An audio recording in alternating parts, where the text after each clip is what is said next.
The biggest thing that I took away from watching Annabell Fuller plot her way around the golf course was the 80% rule, which is this idea that we commit to shots that we feel 80% confident we're gonna pull off. And if I'm honest, I don't think I've been playing golf that way.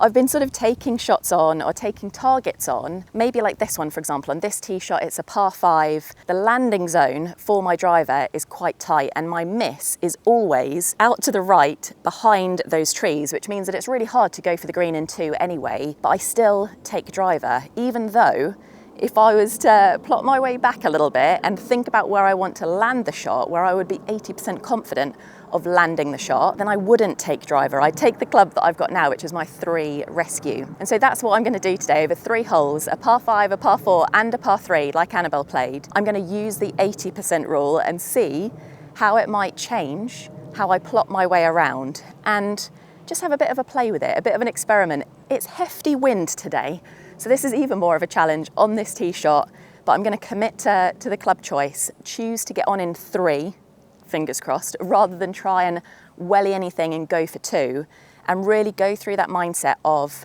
committing to my 80% shots. I'm feeling pretty good about that one. Go on. Okay. It's definitely tinier than driver would be, but safer. I'm zapping it not because I'm going to go for it, but because I just wanted to see how far I had. It is strong into wind, but if we can see that bunker here, this is where my 3 hybrid into wind landed me. So I think with driver, I could have been flirting with the target. So again, or the target that I want to avoid. So again, already thinking about this 80% rule, I felt on the tee box I could just relax. I wasn't worried about possibly leaking into the bunker and feeling a little bit sort of annoyed with myself that you've maybe lost that chance to go for it on a par 5. But there's also something quite relaxing about knowing I'm not going to try to go for this, so I don't have to try and welly anything down there. I've actually forgotten my watch today, so again, that's why I was just trying to get a yardage to plot my way back. So even if I was to take something like another rescue or again into wind, my rescue ball flight goes quite high, so I'm actually going to go 6 iron, really commit to this 80% rule and see what we're left with. And again, I've just got freedom. Can aim at anything, but I'm going to aim down at that tree, the big oak tree at the back of the green.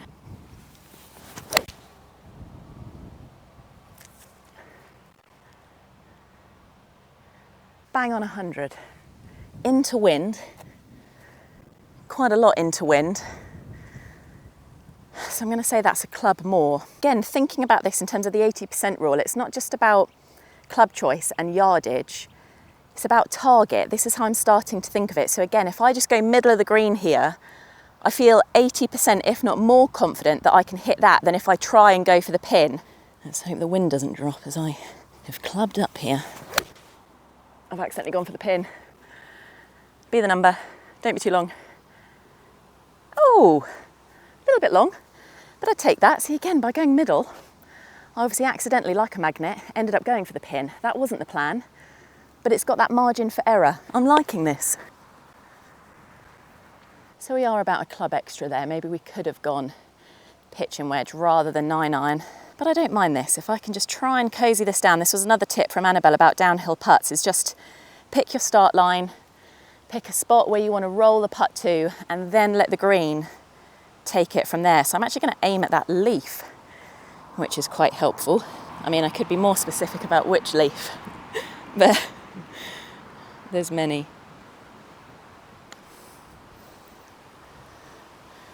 Come on, sit, sit, sit. Not much in that. Just a nice little knee knocker.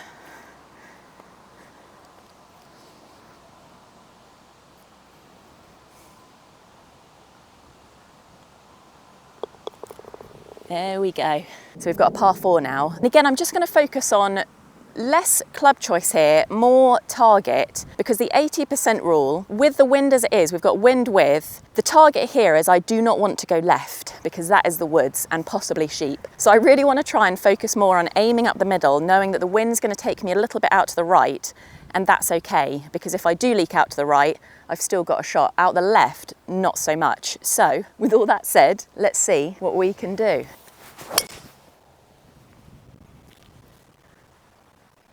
Oh, could be quite a bit up there. I haven't played off the reds in a while actually, so that could be Interesting to see where we end up.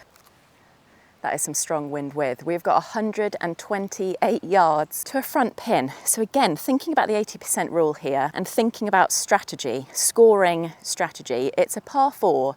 There's bunkers at the front. So even though I've got 128 yards and it's a front pin, wind was definitely with on that drive. It's kind of lulled a little bit now and the flag's pretty quiet, but I think it's going to be in the air still. I'm still going to play this middle of the green because it's a little bit uphill. If I go for the front pin, thinking again about that 80% rule, does it pass the question of that 80% rule? If I go for the front pin, so take on a club that say would be a little bit short of the 128 or even on the 128, I run the risk with it being uphill and if the wind drops of being in a front bunker, not taking the trouble out of play. And so thinking again about that 80% shot, what's the one that I am most confident that I can get on the green? It's going for the middle. Sort of shaping in there. Oh, okay. So I'm happy with where we ended up there. Bunker is only just there, but we took enough to take it out of play, even when we didn't catch the ball that well. And I think that's what's so smart about the 80% play, because it's really thinking about what would I love that next shot to be, rather than just take the pin on or go for it because I think I should. Where would I not only feel confident playing the shot at hand, but also what would be a lovely next shot to leave myself with. And so here I'm very happy that it is my putter rather than my sand wedge in my hands.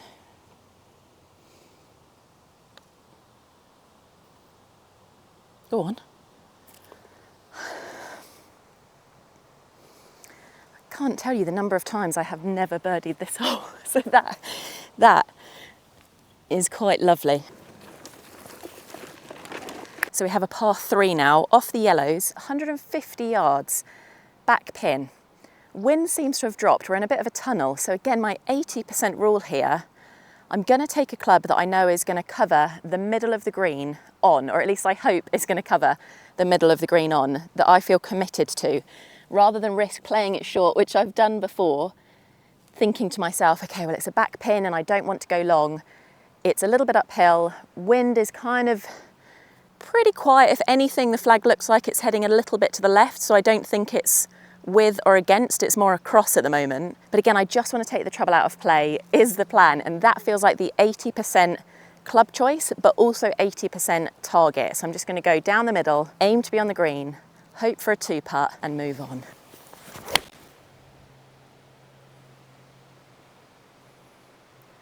Again, not the best strike, but we've really got away with that because it's headed to the right. We've got a few wedges in hand. We are pin high, but just slightly in the rough. Not ideal to miss the green, but you know, we've had a lot of work lately on having to, a lot of a workout, I should say, on having to save ourselves with not hitting many greens. So let's see if I can do it today. I'm actually going pitch and wedge, and I'm just going to pop this in the back because it's sat down in the rough a little bit and I've got a lot of green to work with. So let me get my landing spot here. And again, when we think, I keep going on about it, but you know, 80% rule, rather than try and fly anything in there quite fancy, I think I've just got to land this about halfway, a little bit short, and hopefully let it roll up in there.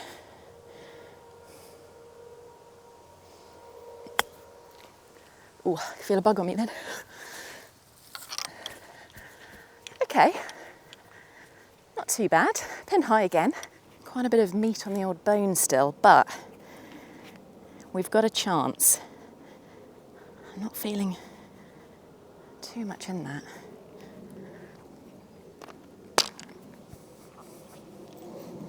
Let's try and just put a good roll on it.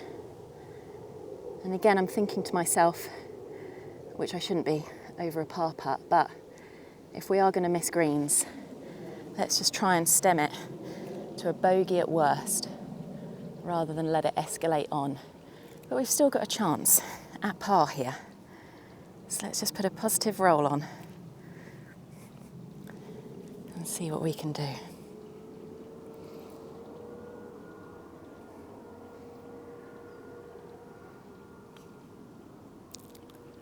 Oh my gosh. I don't even feel like I actually hit that. I sort of brushed it with my putter, but we've got up and down, we've saved it. This 80% rule, I think it could be a game changer for just how to think my way around the course, how to plot my way around the golf course better, and by no means starting to play like a pro. But I think if we can pick up nuggets from how pros think their way round, surely that's going to help us in our quest to score better as well, and hopefully make some inroads into that search for scratch.